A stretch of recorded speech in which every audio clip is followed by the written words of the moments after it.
संसद में विकसित भारत जी राम जी विधेयक पर चर्चा के समय उपस्थित न रहकर विदेश जाकर अपनी मासिक विदेश यात्रा, अक्सर लोग होता है ना महीने डेढ़ महीने में एक बार विदेश यात्रा अवश्य होती है, जैसे हर महीने में सूर्य एक बार राशि बदलता, वैसे राहुल गांधी जी एक बार विदेश से घुमाकर आ जाते हैं। आने के बाद एज यूजुअल यानी रूटीन वर्क है कि विदेश जाना और आने के बाद प्रहार करना नीति के ऊपर। बहुत स्पष्ट रूप से हम बताना चाहते हैं, कांग्रेस पार्टी के द्वारा जो ये प्रायोजित भ्रम का प्रचार किया जाता वो पूर्णतः निराधार है।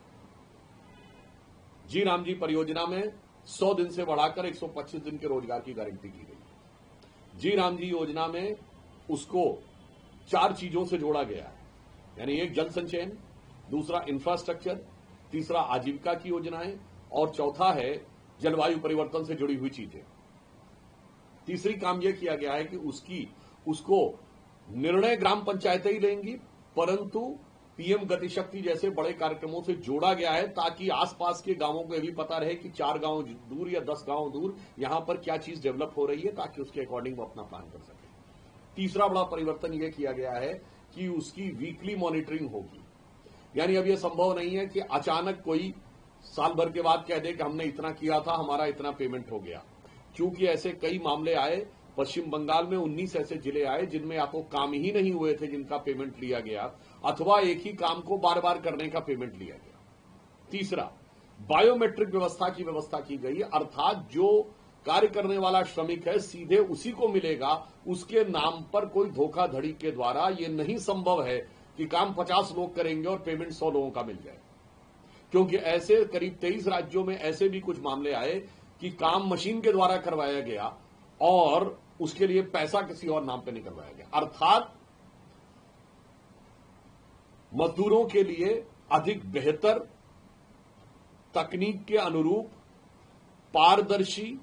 और ईमानदार व्यवस्था स्थापित करने का काम जो देश के आधारभूत संरचना में अपना उपयोगी योगदान दे सके, वह कार्य करने का काम किया है। इसके अतिरिक्त एक और काम किया गया जो 60 दिन के लिए ये राज्यों को अधिकार दिया गया है कि उनके राज्यों के फसली सीजन के अनुसार जब भी उनकी फसल की कटाई या बुआई हो तो उस समय वो इस योजना को रोक सकते हैं, ताकि स्थानीय